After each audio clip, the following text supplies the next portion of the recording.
17 বছর ধরে দেশের সেবায় নিয়োজিত ছিলেন তিনি। কখনো জম্মু কাশ্মীরের উত্তপ্ত এলাকা, কখনো এলওসি, আবার কখনো অরুণাচল প্রদেশের দুর্গম সীমান্ত। ঝুঁকি ছিল প্রতিদিনের সঙ্গী। সেই কঠিন জীবন পেরিয়ে অবশেষে নিজের গ্রামে ফিরলেন লাভপুরের শীতল গ্রামের সেনাকর্মী প্রসেনজিৎ মণ্ডল। আর তার ঘরে ফেরার মুহূর্ত যেন শুধু একজন সেনাকর্মীর অবসর নয়, গোটা গ্রামের এক গর্বের দিন। সেনাবাহিনীতে নিষ্ঠার সঙ্গে দায়িত্ব পালন করতে করতে কর্ণিক হাবিলদার পদে উন্নীত হয়েছিলেন প্রসেনজিৎ। দীর্ঘ 17 বছরের কর্মজীবনে দেশের বিভিন্ন গুরুত্বপূর্ণ ও উপদ্রুত এলাকায় দায়িত্ব সামলেছেন তিনি। প্রতিকূল পরিস্থিতি, ঝুঁকি আর পরিবার থেকে দূরে থাকার কষ্ট সব কিছুকে পেছনে ফেলে দেশের জন্য নিজের কর্তব্য পালন করে গিয়েছেন নীরবে। সম্প্রতি বেঙ্গালুরুতে কর্মজীবন শেষ করে বাড়ি ফিরতেই তাকে ঘিরে আবেগে ভাসল পরিবার, আত্মীয় স্বজন, বন্ধুবান্ধব এবং গ্রামের মানুষও। কেউ ফুল দিয়ে, কেউ মালা পরিয়ে, আবার কেউ চোখের জল মুছে বরণ করে নিলেন গ্রামের সেই ঘরের ছেলেকে। প্রসেনজিতের বাবা জয়দেব মণ্ডলও একসময় সেনাবাহিনীতে কর্মরত ছিলেন, তাই ছেলের এই পথ চলার সঙ্গে যেন মিশে রয়েছে বাবারও এক অসম্পূর্ণ গর্বের গল্প। জয়দেববাবুর কথায় 17 বছর দেশমায়ের সেবা করার পর সম্পূর্ণ সুস্থ ও সক্ষম অবস্থায় আমাদের কাছে ফিরে এসেছে। এটাই আমাদের কাছে সবচেয়ে বড় সৌভাগ্য এবং গর্বের। এদিন লাভপুরে উপস্থিত হয়ে বিধায়ক দেবাশিস ওঝা প্রসেনজিৎ মণ্ডলকে সম্বর্ধনা জানান।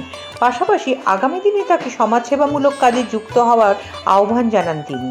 দীর্ঘ কর্মজীবন শেষে ঘরে ফিরে আবেগাপ্লুত প্রসেনজিৎ। তার কথায় ভালো লাগছে। আগামী দিনে সকলকে সঙ্গে নিয়ে গঠনমূলক কিছু কাজ করতে চাই। প্রসেনজিতের ঘরে ফেরায় খুশি গোটা শীতল গ্রাম। গ্রামের বাসিন্দা সুকান্ত ঘোষ, সায়ন ঘোষদের কথায় উনি আমাদের গ্রামের গর্ব। ওনার দেখানো পথ অনুসরণ করেই আমরাও এগিয়ে যেতে চাই। 17 বছর আগে যে ছেলে দেশের সুরক্ষার দায়িত্ব কাঁধে নিয়ে বাড়ি ছেড়েছিলেন, আজ সেই ছেলেই ফিরেছেন গর্বিত সৈনিকের সম্মান নিয়ে।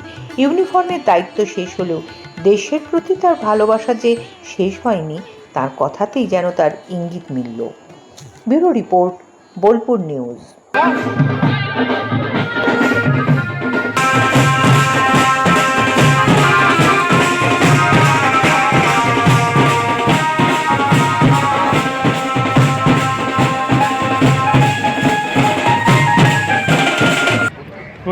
উনি ভারত মায়ের এতদিন কাজে ব্রত নিয়েছিলেন এবং সেখানের কাজ সমাপ্ত করে এখন দেশের কাজ তো চলবেই। সঙ্গে ওনার কাছে আমাদের অনুরোধ যে উনি দেশের কাজ ছেড়ে এবার সমাজের কাজ করুন। উনি এই এলাকার বিভিন্ন উন্নয়ন কর্মযজ্ঞে অংশগ্রহণ করুন, মানুষের সেবায় উনি যুক্ত হন এবং আমরা সকলে ওনার সঙ্গে থাকব।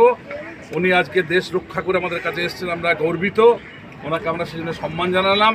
আগামী দিনেও যত এখানে ডিফেন্সের লোক, মানে আর্মির লোক যত আছে, এয়ারফোর্স হোক, নেভি হোক, যারা আসবেন, যারা এরকম সম্মান নিতে চাইবেন, আমরা তাদের সম্মানিত করব এবং আগামী দিনে একসঙ্গে যুক্ত হয়ে আমরা সমাজসেবার কাজ করব।